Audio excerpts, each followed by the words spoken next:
Okay, so welcome everybody to today's Teaching and Learning for Librarians course with Claire, Sewell and myself.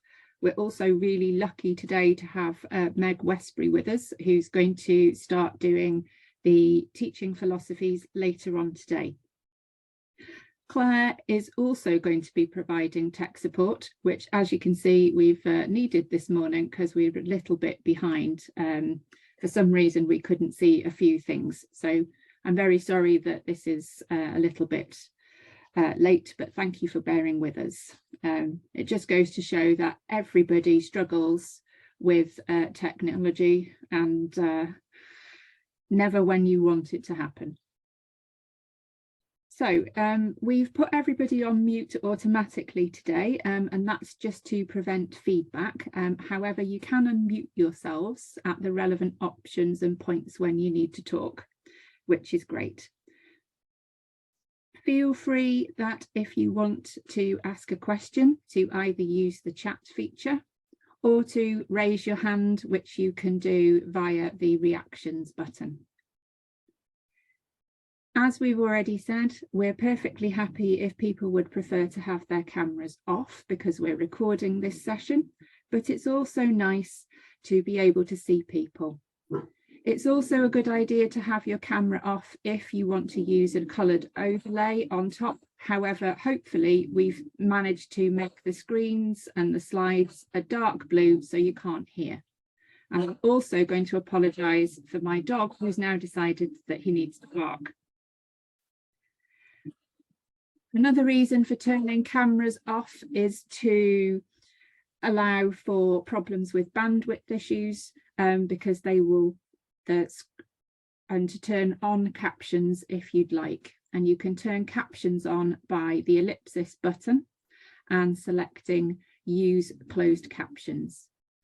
They will also be the last thing that disappears. So if you do have bandwidth issues, they will remain on the screen so that you can read through them.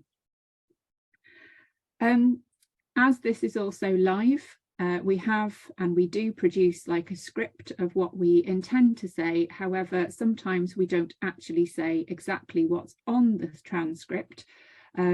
So please do forgive us for that, but it is live. So just getting started. Why do we need a teaching course? Well, there's lots of literature over the years, such as Bell and Shank, Berwick and Corral, Aston and Bandel, and more up to date with Wheeler and McKinney and people, who go on to state that our library roles are increasingly requiring teaching skills, and that we have more and more teaching responsibilities in all of our roles, whether we are sitting on an inquiry desk and doing an inquiry desk interview, whether we're doing a tour, or whether we're doing one-to-ones, or whether we're even giving a lecture or a class to between, anywhere from 10 to 100 people. And quite a lot of librarians have said that they don't necessarily have the qualifications because these aren't necessarily provided at library schools, or they take the postgraduate teaching and learning course from Cambridge to get that. Or Meg and I decided to start the introduction of a 9-month course to address this several years ago now. And the course that you're doing today is a shortened, condensed version of that, which Claire and I have developed. So why the need for our course as opposed to other ones? And that's because mainly we designed this course to have a very specific library bent to it. We specifically wanted it to contain pedagogy and learning, class design, but also things which we use within our library sphere, which other people may not, such as things like user education, universal design, user experience, and that kind of ethnographic research. as well as looking at more in-depth things like information literacy. So why now? Well, the draft education framework came out quite some time ago now, about 5 years, but it did strike to look at what was required for teaching. And in that, it focused on well-being, developing learning environments, enhancing educational practices. And we as librarians feed into all of these areas. And the draft education framework encompassed the university's teaching and learning strategy. And it enables students to have an equal parity whilst they're in Cambridge. Another reason for doing the course more recently that's come up is the recent consultation changes to the quality and standards conditions which are required by the UK Office of Students. And that will also affect the ability of library staff to teach. One of their new conditions states that staff have and maintain an expert knowledge of the subject they design and/or deliver, teaching qualifications or training, and teaching experience appropriate for the content and level of the relevant higher education course. So you can see that quite a lot of the pedagogy and information that we'll be going through on the course will back that up, giving us a lot more knowledge on what's required in those areas.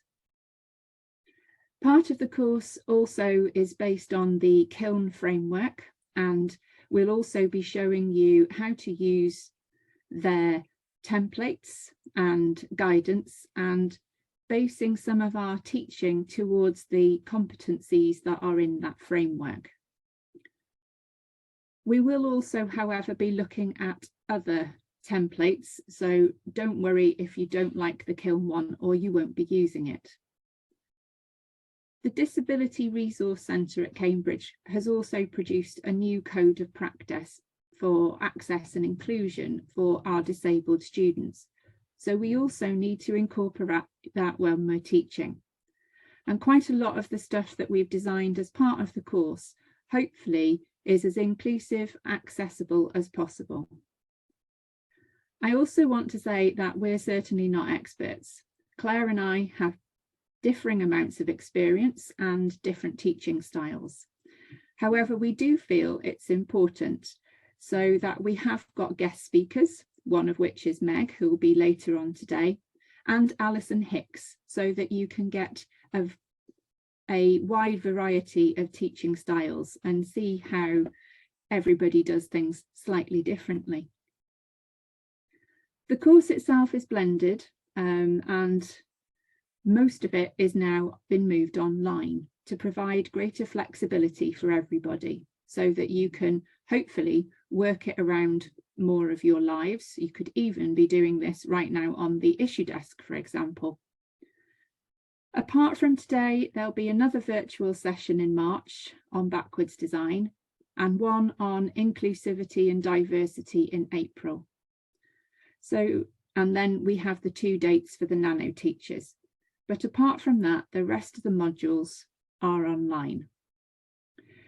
People often ask us at the beginning of the course what the expectations are and how much time you need to spend on it.